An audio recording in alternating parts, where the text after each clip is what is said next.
Have you ever wondered if the way you pray could actually be blocking the very divine energy you're desperately asking for? Imagine pouring out your heart to God, repeating every word with sincerity, only to discover that your own approach is closing the door instead of opening it. This isn't just a theoretical idea. It's something that Edgar Cayce, often called America's greatest psychic, revealed in one of his most astonishing documented sessions. In the late 1920s, a desperate mother came to him, pleading for guidance. Her child was suffering, and traditional medicine had failed her. She was praying fervently, but nothing seemed to change. What Casey told her not only shocked his stenographer sitting in the room, but also sparked a turning point that would ripple through the lives of thousands for generations to come. But before we begin, please hit the like button and let me know where in the world you're watching from today. It's always fascinating seeing who's joining us from across the globe, and it helps create a sense of community as we explore these timeless teachings together. Now, think about this. How many times in your own life have you prayed, hoping for a breakthrough, only to feel like your words were hitting a wall? Has this ever happened to you? Casey revealed that the issue wasn't with God's willingness to answer, but with how people were approaching prayer itself. According to him, prayer wasn't meant to be a one-way monologue filled with desperate requests. Instead, it was about alignment, creating the right vibrational state so that divine energy could actually flow through you. This was a radical idea at the time, one that challenged deeply ingrained traditions about what it meant to connect with God. For the stenographer who recorded every word of Casey's sessions, the revelation was staggering. In fact, what happened in that room would soon ripple outward, reshaping spiritual understanding not just for a few, but for thousands.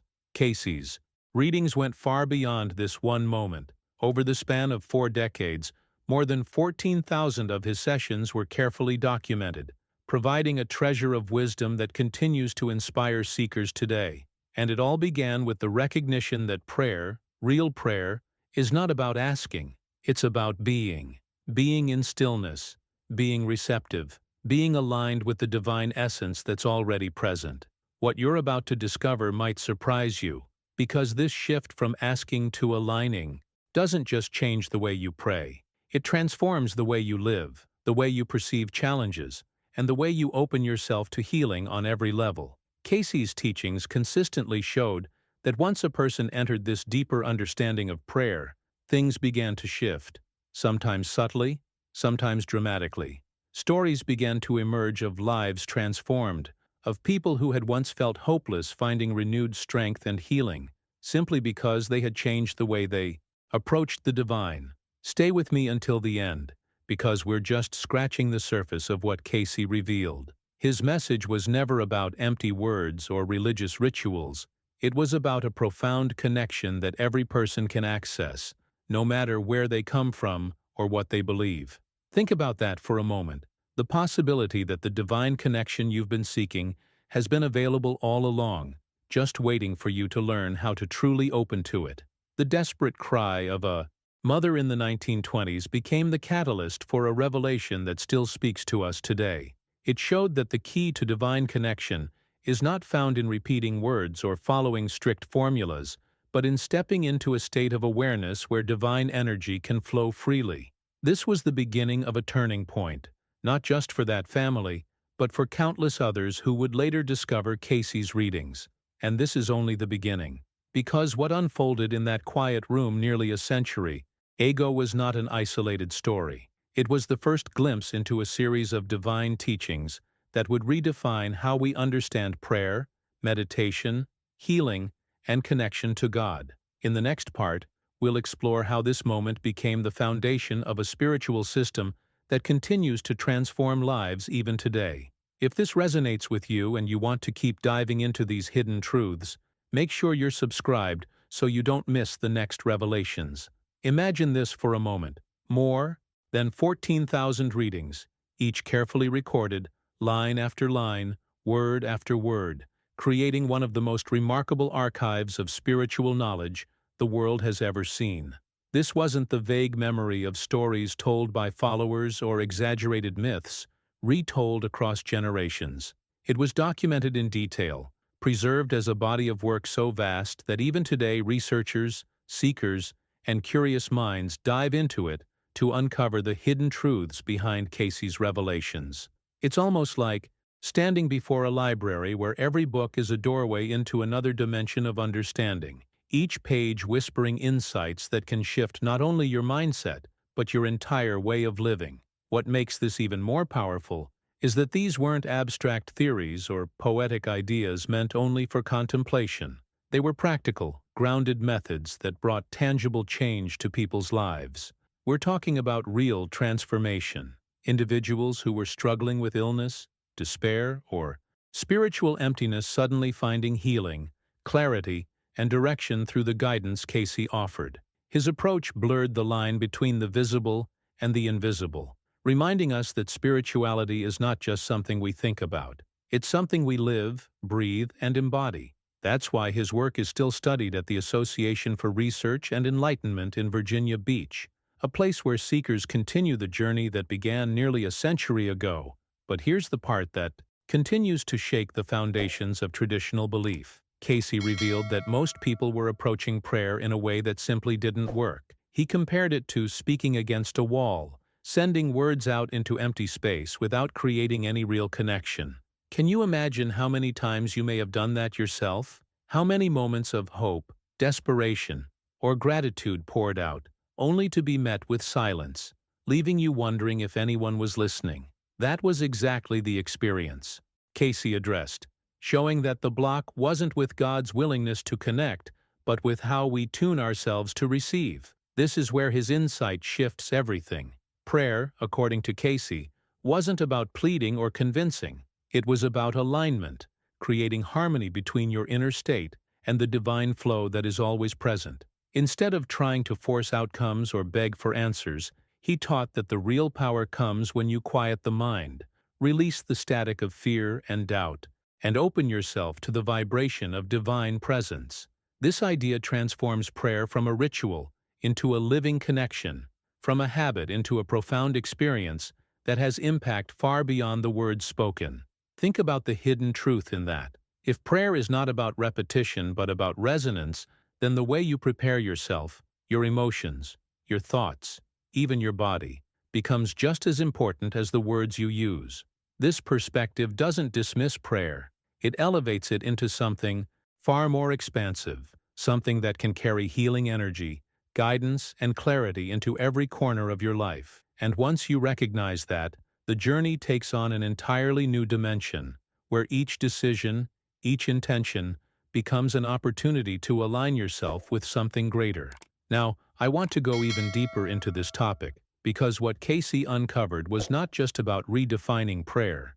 It was about unveiling a blueprint for connection, a behind-the-scenes look at how divine energy actually flows through us when we stop trying to control it and instead learn to attune ourselves to it. And as we step further into these revelations, you'll begin to see how his teachings form a system, one that continues to bring transformation to anyone willing to apply them with sincerity. If what you've heard so far resonates with you, write in the comments, "This makes sense to me."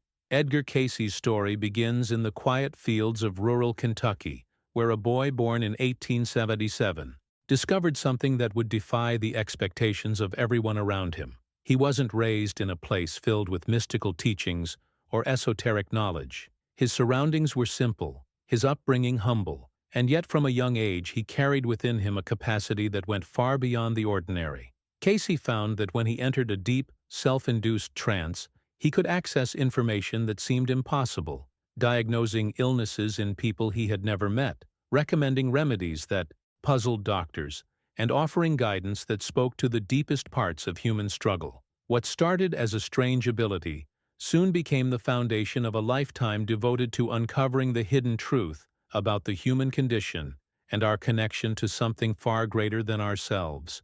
What makes this journey even more remarkable is the way it was documented.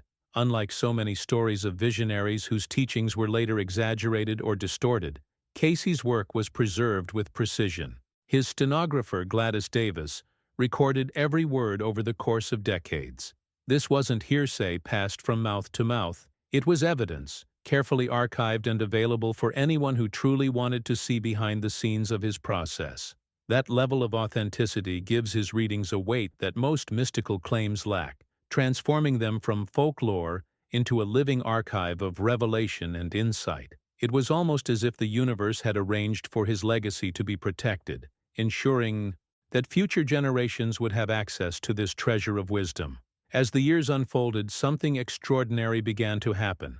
At first, the medical establishment dismissed him, skeptical that a man in a trance could possibly reveal anything useful. But then came the results, healings that could not be explained, outcomes that defied expectations, and transformations in the lives of people who had nowhere else to turn. Word spread quickly, and soon even the same doctors who had dismissed him were sending their patients to him. Imagine the shift in mindset that must have taken place, the moment when the supposedly impossible became undeniable, when science and spirituality collided in a way that demanded attention. For many, this was not just about the physical cures. It was about the profound realization that there is more to life, more to existence, than what we can measure with instruments or define through logic alone. Behind every case was a revelation about the nature of the human being.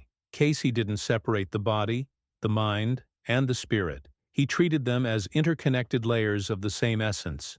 To him, illness was not only physical, it was also emotional, mental, even spiritual. That perspective was revolutionary at a time when medicine focused almost entirely on symptoms and surface-level treatment.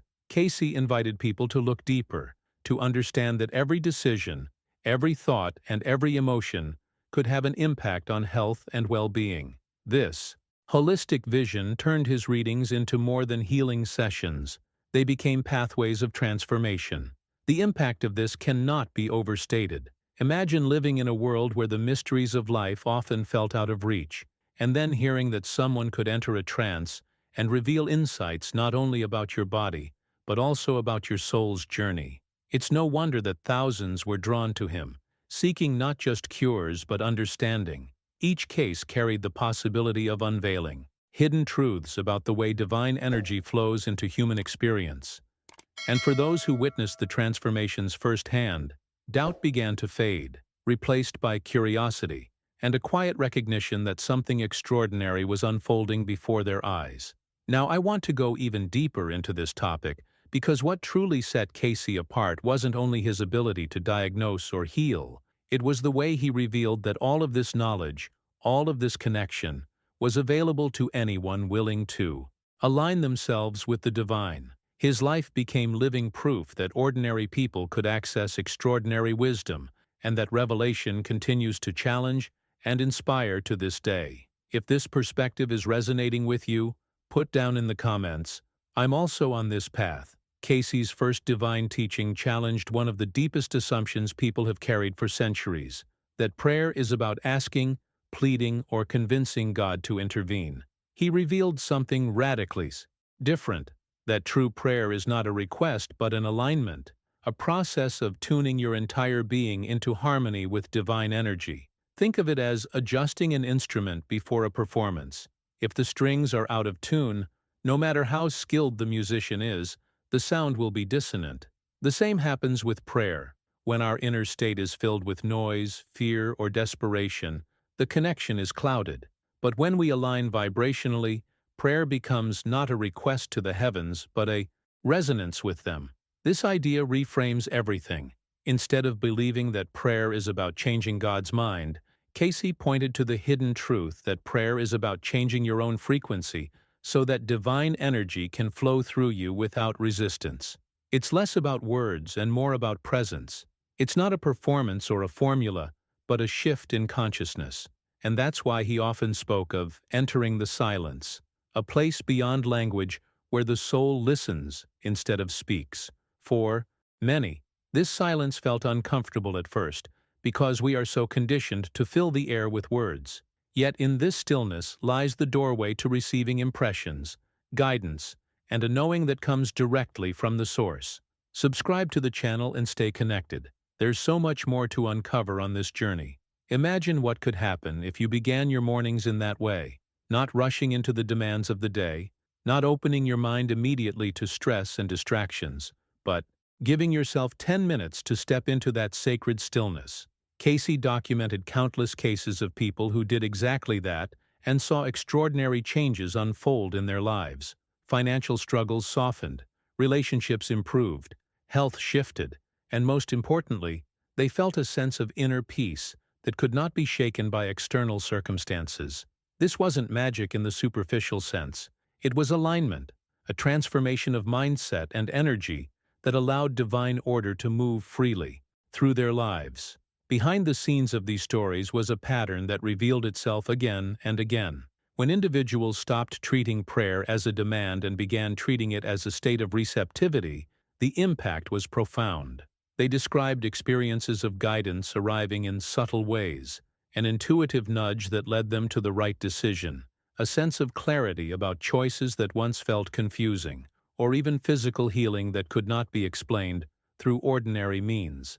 These weren't coincidences. They were the natural results of creating space for divine energy to move. There's a certain humility in this teaching as well. By embracing silence, you acknowledge that divine wisdom does not need your constant talking. It needs your openness. It's like stepping into a river. You don't control its flow, but by entering it with trust, you allow it to carry you further than you could ever go on your own. This subtle yet powerful shift turns prayer into a journey of resonance, rather than resistance, a practice that moves you out of striving and into receiving. Now, I want to go even deeper into this topic, because what Cayce uncovered about silence and alignment was only the beginning. He showed that the state of prayer is not isolated from the rest of your life. It connects directly to the way you care for your body, the thoughts you nurture, and the emotions you carry. To experience lasting transformation, the silence of prayer had to be paired with purification. Clearing of the static that blocks divine reception. That next layer reveals why so many people spend years meditating or praying without breakthrough, and why a single shift in preparation can open the door to connection they never thought possible. If this perspective resonates with you, write in the comments, "I align with the silence." Cayce often explained that trying to meditate without first clearing yourself is like attempting to tune into a radio station, while static drowns out the signal. You might hear fragments, but the real message never comes through clearly. This was the hidden truth behind why so many seekers would spend years in meditation or prayer, yet feel disconnected, frustrated, or uncertain. The problem was not with their effort, but with the interference created by unaddressed emotions, toxic patterns of thought, or even the physical state of the body. Without purification, the spiritual signal was blurred. With purification, the channel became clear. And here lies the surprising part. When Cayce spoke about purification, he wasn't pointing to rigid rules, heavy dogma, or moral perfection. He wasn't telling people to live by someone else's strict definitions of holiness. Instead, he was addressing something far more intimate, the clutter within. Purification, in his teachings, was about releasing what distorts alignment: resentments, fear, chaotic emotions, unhealthy habits, or even the foods that weigh down the body and cloud the mind. It wasn't about proving worthiness to God, but about removing the static that blocks the natural flow of divine energy already longing to reach us. Imagine for a moment how that changes perspective. Instead of viewing spiritual practice as a constant battle for perfection, you begin to see it as a journey of lightening the load. Every decision, to let go of bitterness, to forgive, to eat in a way that nourishes rather than depletes, isn't just a lifestyle choice. It becomes an act of opening the channel, of clearing the pathway for divine connection. This approach merges the ordinary with the extraordinary, reminding us that the state of our physical body, the clarity of our thoughts, and the steadiness of our emotions are not separate from our spiritual journey. They are the foundation of it. Cayce often spoke in ways that blurred the lines between what we call health and what we call spirituality. He would recommend simple dietary adjustments, not as medical prescriptions alone, but as spiritual support. He suggested physical movement, not just for strength, but for alignment. He guided people through emotional healing, not just for peace of mind, but for opening themselves to the greater flow of divine energy. Each layer of the human experience was seen as part of the same system, and when all three, body, mind, and spirit, were cleansed and aligned, the connection to God became powerful, transformative, undeniable. This way of understanding purification reframes the impact of everyday choices. The food you eat, the thoughts you entertain, the way you handle conflict, all of these become part of your spiritual practice. And behind the scenes of your life, these choices determine whether your spiritual channel is clear or filled with static. This isn't about following external rules.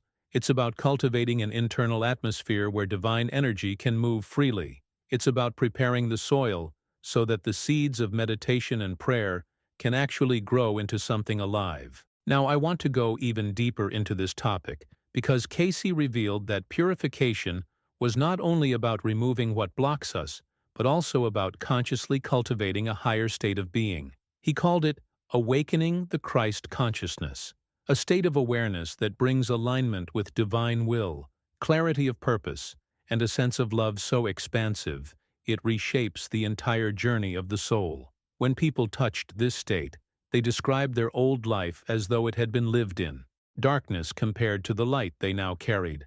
That shift shows us how purification is not just about letting go. It's about making space for something far greater to enter. If this perspective is opening something inside you, write in the comments, "I choose to clear the static." Cayce explained that purification was never only about removing what weighs us down. It was also about what we choose to cultivate within, the qualities, the awareness, the vibrations we allow to grow, until they become the very atmosphere of our being. This is where he introduced the idea of Christ consciousness, not as a theological doctrine, but as a living state of awareness. To embody Christ consciousness was to embody love without condition, compassion without limit, and an alignment so deep with divine will that every decision, every thought, and every action began to flow naturally in harmony with a greater purpose. It was about stepping into a mindset where separation dissolves and unity becomes the lens through which you experience life. Don't miss what's coming next. Hit subscribe, and let's keep exploring these timeless teachings together. For those who embraced this, the transformation was undeniable. People living through the turbulence of the war years, burdened with fear and uncertainty, described feeling as though they had stepped out of a long night into a sudden sunrise. Their lives had not necessarily changed in external circumstance, but their perception of life had shifted so profoundly that everything looked different. They carried within themselves a peace that could not be taken, even when chaos surrounded them. It was as if the hidden truth of existence had finally been revealed, and once seen, it could not be unseen. This kind of awakening wasn't about escaping reality, but about learning to live it from a higher level of consciousness, where divine love and awareness illuminated even the darkest corners of human struggle. This leads naturally to another revelation that Cayce shared, one that took the idea of divine connection from the abstract to the deeply physical. He taught that within each human being exists a series of spiritual centers, specific points where divine energy flows into and through the body. These weren't described in mystical metaphors alone. They were presented as living realities that could be experienced directly. Similar to what many traditions call chakras, Cayce's language framed them as pathways of energy designed to carry spiritual power into human life. The hidden truth he revealed was that when these centers were activated, people no longer had to struggle for connection with God. The flow became natural, effortless, like remembering a song that had always been inside them. The impact of this teaching was astonishing. Ordinary people who followed his guidance began reporting extraordinary experiences, visions of light, impressions that proved accurate, sudden healing responses in themselves and others, and, most importantly, a constant sense of being connected to divine love and guidance. It wasn't just about acquiring abilities, it was about awakening to a dimension of existence that had always been present, but dormant. Behind the scenes of these transformations was a simple but profound realization. The body itself was designed as a vessel of divine energy, and when approached with awareness, it became the instrument through which spirit and matter meet. Now, I want to go even deeper into this topic because Cayce was clear that working with these spiritual centers carried responsibility. He emphasized that development without balance could lead to distortion, power without love could become dangerous, and awakening without service could turn into pride. That's why he insisted that the awakening of these centers must always be grounded in compassion, humility, and service to others. Without that foundation, the journey could take a destructive path. With it, however, the results were not only personal transformation, but the ability to touch and uplift the lives of those around you. If this is opening something inside you, write in the comments, "I awakened the centers within." When these centers were activated, something extraordinary began to unfold. Cayce described how divine energy, once only faintly felt, could surge into awareness with such clarity that it changed the way people experienced life. Those who entered this state often reported visions of light, sudden insights that felt like direct revelations, and even healing abilities that flowed naturally through them.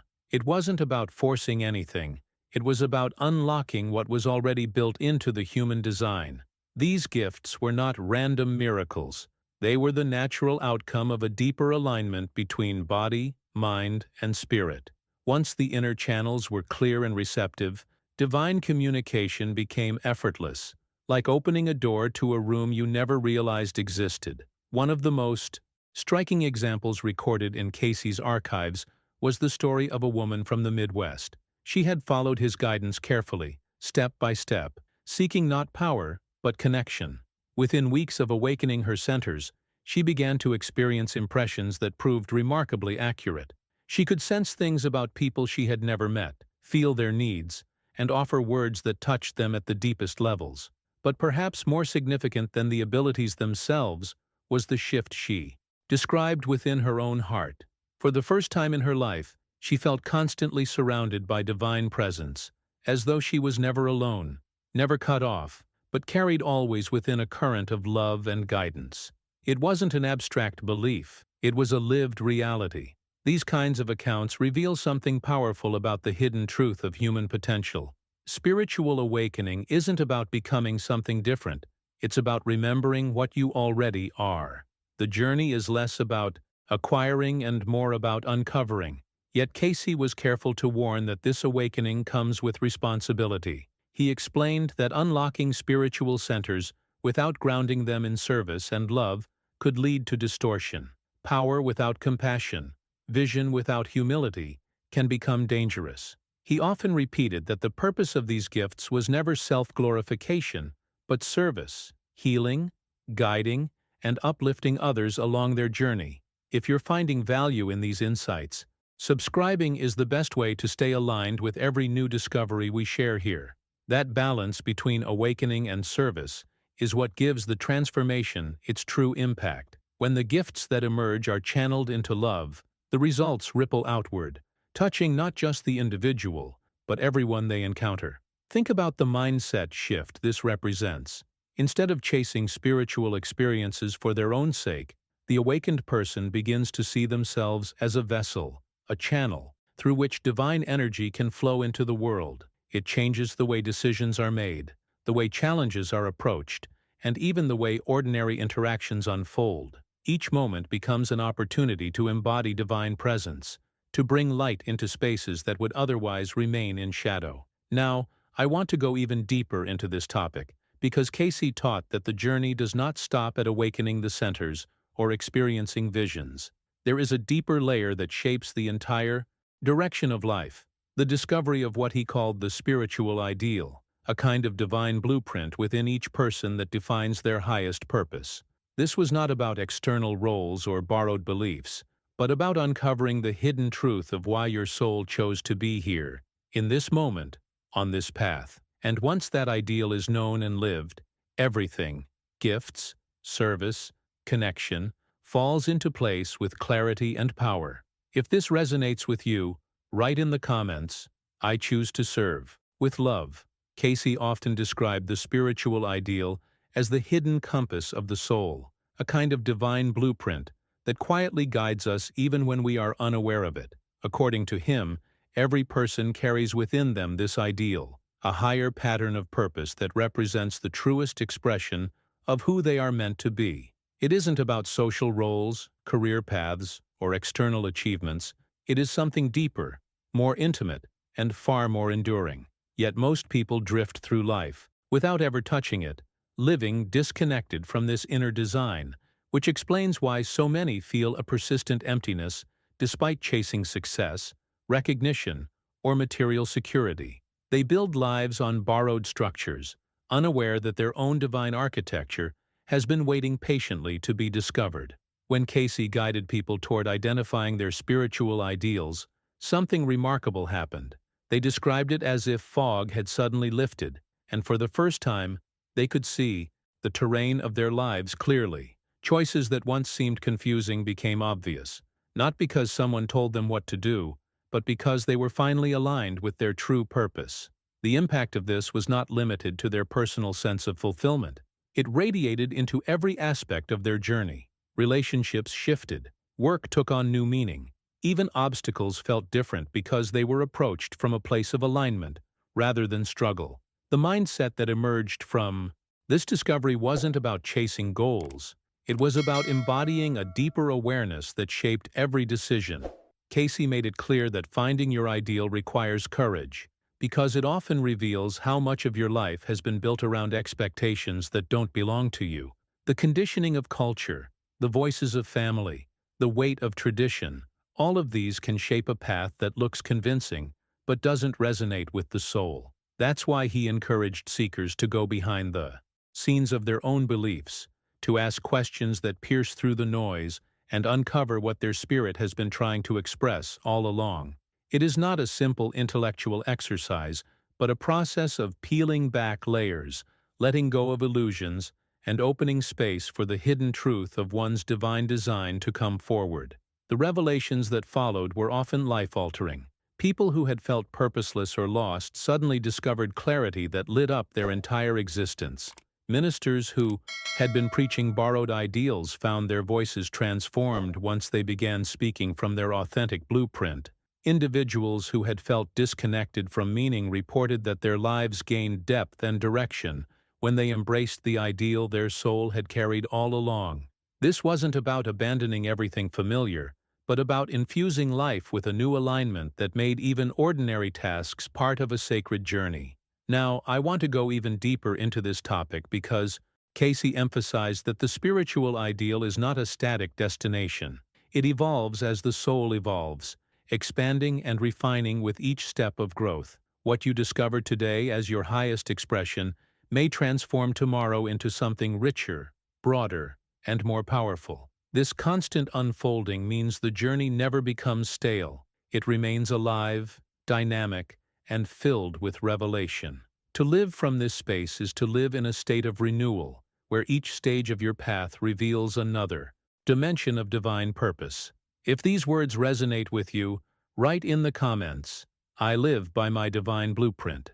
Cayce often pointed out that one of the greatest mistakes seekers make is living according to borrowed ideals, trying to fit themselves into molds handed down by tradition, culture, or authority figures. He explained that when we adopt these second-hand concepts and treat them as our own, we end up building lives that may look stable on the outside but feel hollow within. It's like wearing clothes that never quite fit. No matter how polished they appear, they don't allow the soul to breathe. That is why he insisted that the journey of discovery must be deeply personal, rooted in listening to the inner voice, rather than clinging to ready-made formulas.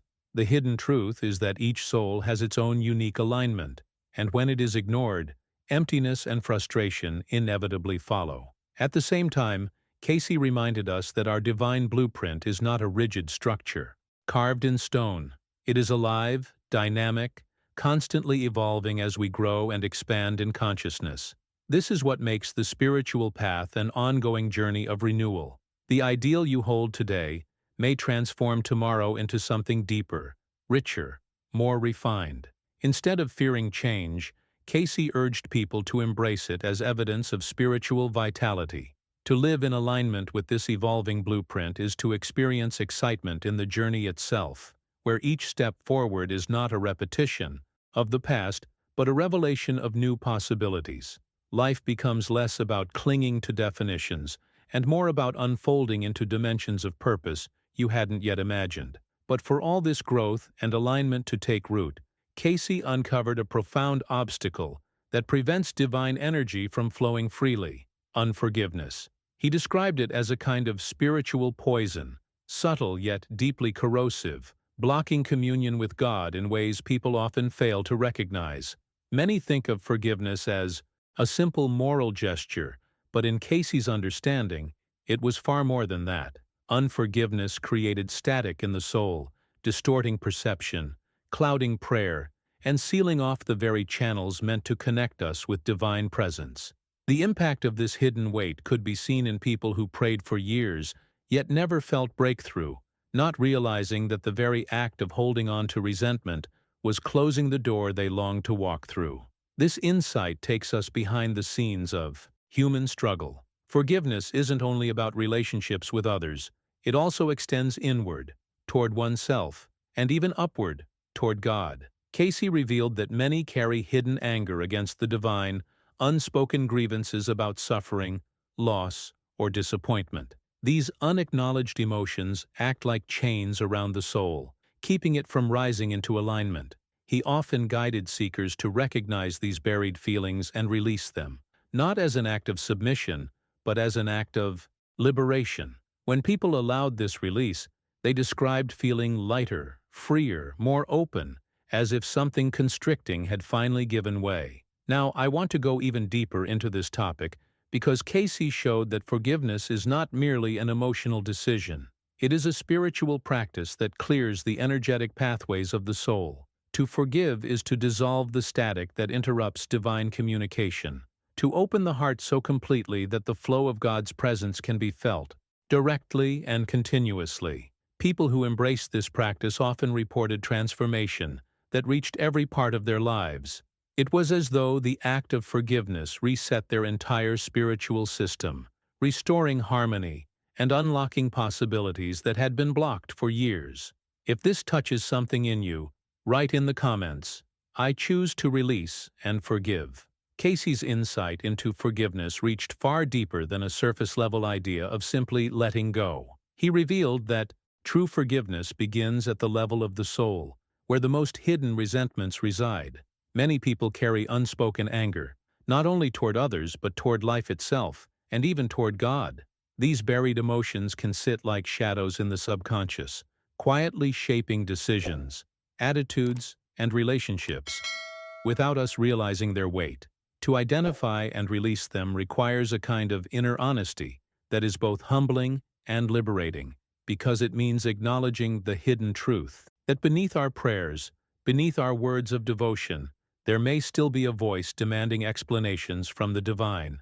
One of the most powerful stories preserved in Cayce's records illustrates this perfectly. A grieving mother who had lost her children to illness continued to pray faithfully, yet carried within her a silent storm of anger against God. Outwardly she followed her faith, but inwardly her heart was closed, unable to accept a love that had not spared her the pain of loss. When Cayce guided her into facing this hidden resentment, everything changed. Instead of holding God to her own conditions of how love should work, she surrendered her pride and released the anger she had carried for decades. In that release, something extraordinary happened. Her pain became fuel for transformation. Rather than remaining locked in grief, she discovered a sense of peace so profound that she turned her suffering into service, creating a ministry that touched and healed the lives of countless other grieving parents. This story reveals the immense impact forgiveness can have, not only in personal healing, but in shaping a life of purpose. Forgiveness is not just a decision, it is an energetic clearing. It dissolves the barriers that keep divine light from moving freely through us, opening a channel where presence, peace, and guidance can flow without obstruction. People who reached this state often described feeling God in a tangible way for the first time, not as a distant concept but as an active presence moving through every breath, every thought, every moment. The difference was not subtle. It was like stepping out of darkness into a light that was always waiting, but hidden behind the walls of resentment.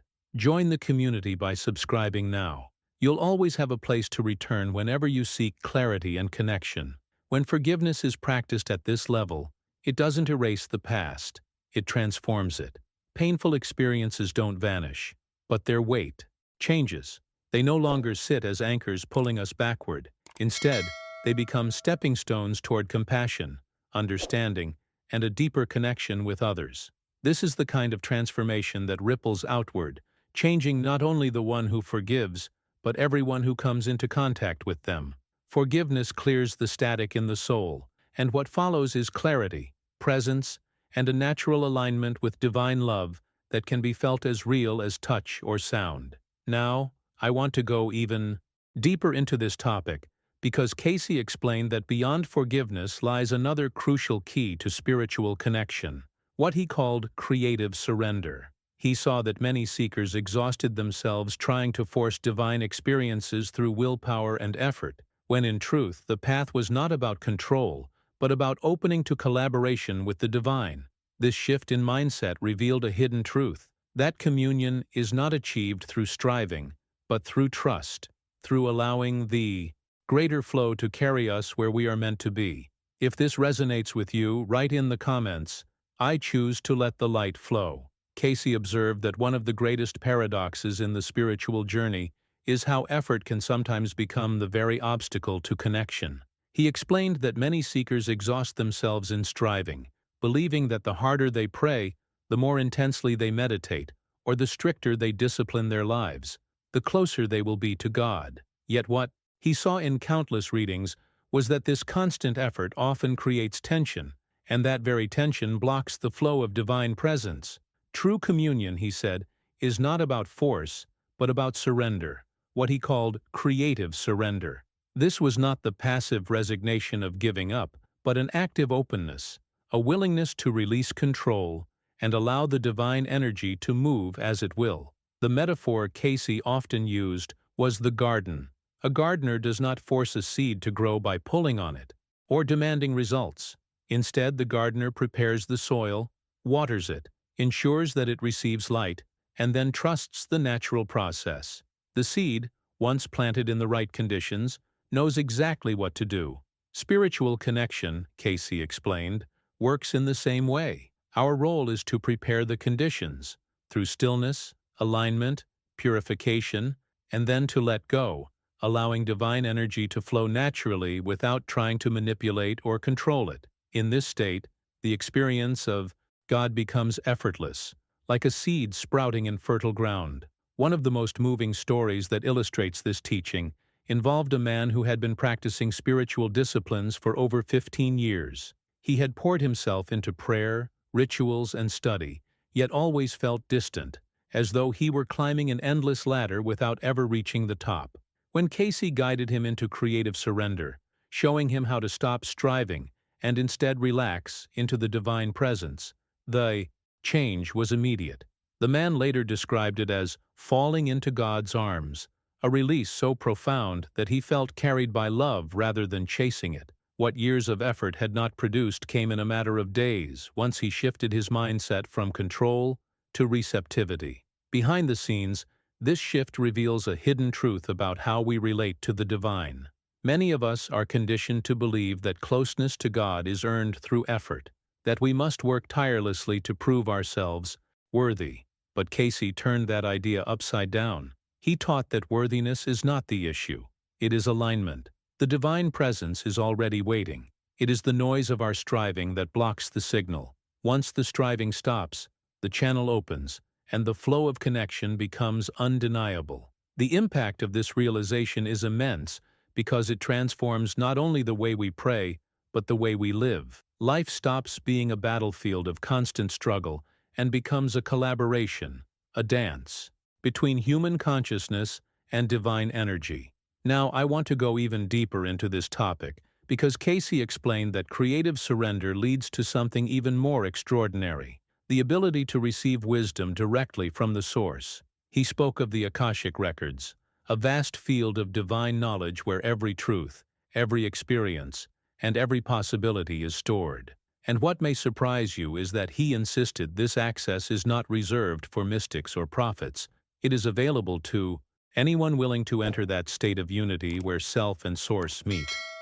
If this opens something inside you, write in the comments, "I choose to surrender creatively." Cayce emphasized that creative surrender was never about giving up responsibility or drifting aimlessly through life. He described it as entering into active collaboration with the divine, a partnership where human intention and divine wisdom meet to create something far greater than what either could achieve alone. In this state, you are no longer trying to control every detail or force outcomes to fit your expectations. Instead, you are attuning yourself to the greater flow, becoming a co-creator with God. This subtle but powerful shift in mindset transforms the way choices are made, because decisions stop being born from anxiety or fear of lack and begin to emerge from a space of trust and alignment. Life, then, is no longer a sequence of battles to win, but a journey of co-creation, where every step carries purpose and meaning. From this foundation of surrender and collaboration, Cayce introduced one of his most fascinating revelations, the existence of what he called the Akashic Records. He described this as a vast, cosmic library that holds the imprint of every soul's journey, every thought, every decision, and every possibility yet to unfold. To him, this wasn't a poetic metaphor, but a living reality accessible to anyone who entered the right state of consciousness. The hidden truth Cayce revealed was that access to divine wisdom is not the privilege of a chosen few, but the birthright of all who learn to quiet the static and align with the source. What makes this teaching so impactful is how practical it is. Cayce documented cases of ordinary people, teachers, farmers, parents, who applied his guidance and began receiving insights that transformed their daily lives. A teacher suddenly found herself guided to new ways of reaching her students, unlocking their potential in ways that traditional methods had never achieved. Farmers reported being impressed with knowledge about weather patterns or planting times, decisions that dramatically improved their harvests. Parents spoke of receiving clear direction about their children's talents and needs, allowing them to nurture strengths that might otherwise have gone unnoticed. These weren't vague feelings but actionable guidance that carried tangible results. Behind the scenes of these experiences was the practice of entering what Cayce called a state of at-one-ment, a union between the human mind and divine consciousness. In this state, people reported not just receiving answers, but experiencing a profound sense of unity, as though they had tapped into the very current of creation itself. It wasn't about seeking psychic powers for their own sake, but about aligning so fully with divine wisdom that life decisions became clearer, lighter, and infused with purpose. The journey of accessing the Akashic Records was not about escaping the world but engaging it more deeply, equipped with insights that came from beyond the limits of human reasoning. Now, I want to go even deeper into this topic because Cayce explained that when individuals begin to access this higher wisdom consistently, something even more extraordinary happens. The collective field of humanity starts to shift. He called it group consciousness, a kind of shared awakening where the insights of one ripple outward to elevate many.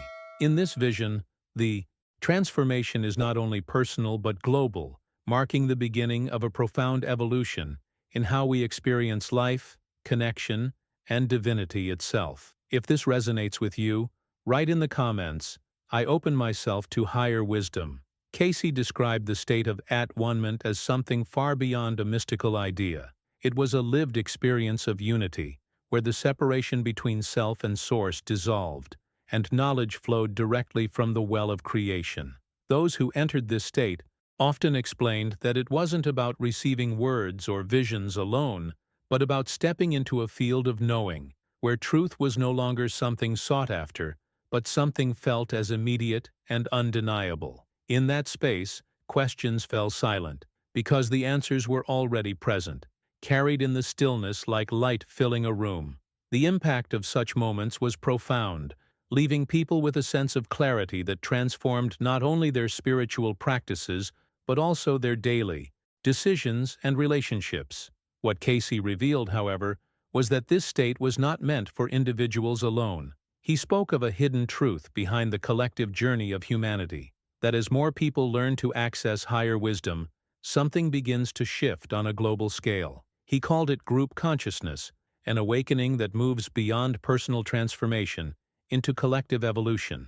When individuals align with divine awareness, they contribute to a field of resonance that uplifts others, even those who have not yet consciously stepped onto the path. It is as if each awakened soul becomes a tuning fork, amplifying the vibration of unity and accelerating the growth of all. The idea of group consciousness opens a window into the behind-the-scenes mechanics of human history and spiritual change. Great shifts in civilization, Cayce suggested, do not happen only through politics, technology, or external events, but through the quiet accumulation of inner awakenings that eventually tip the balance of collective awareness.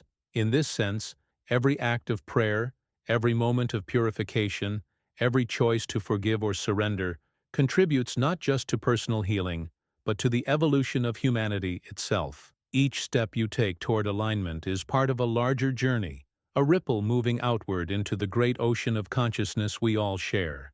That is why Cayce insisted that the 7 divine teachings should not be seen as isolated practices, but as a complete system. Prayer creates the resonance, purification clears the static, the activation of spiritual centers opens the channels, discovering the ideal gives direction, forgiveness clears the blocks, surrender allows the flow, and access to the records provides wisdom. Together they form a holistic path that bridges the gap between human limitation and divine connection. This integration is what makes the transformation so enduring. It is not about temporary experiences, but about establishing a way of being that keeps the door open to divine presence at all times. Now, I want to go even deeper into this topic, because Cayce also spoke of the timing of these teachings, suggesting that humanity would enter a period when the veil between the physical and the spiritual would grow thinner. He foresaw an age of awakening, when millions would feel called to discover authentic connection, when traditional systems would no longer satisfy the hunger of the soul, and when synchronicities, revelations, and inner stirrings would become part of daily life. According to his vision, that time is not somewhere in the distant future. It is unfolding right now. If this resonates with you, write in the comments, "I am part of the awakening." Cayce spoke with striking clarity about a future moment when the world would face a profound hunger, not for material wealth or even knowledge in the traditional sense, but for authentic spiritual connection. He foresaw that millions of people would feel a restlessness that no institution, no rigid tradition, and no external authority could satisfy. It would be a longing that burned quietly at first, but then spread like wildfire. A recognition that the rituals and dogmas many had clung to were no longer enough. This wasn't a rejection of spirituality itself, but a transformation in how humanity would seek it. The old structures would give way, and in their place would rise a movement of individuals guided directly by divine alignment, discovering truths that had always been available but long obscured. We are living in that very season now. All around us, you can see the signs. People leaving traditional systems in record numbers while turning toward practices that feel more personal, more authentic, more alive. Spiritual content is exploding across platforms, not because it is fashionable, but because souls are searching. Behind the scenes of this cultural shift lies the very awakening Cayce described, an era when the veil between the physical and the spiritual would thin, and when ordinary individuals would step into extraordinary awareness. This awakening is not reserved for mystics or teachers. It is happening in living rooms, in quiet meditations, in the stillness of those who decide to listen. Cayce was clear that this awakening was not meant to remain an individual experience.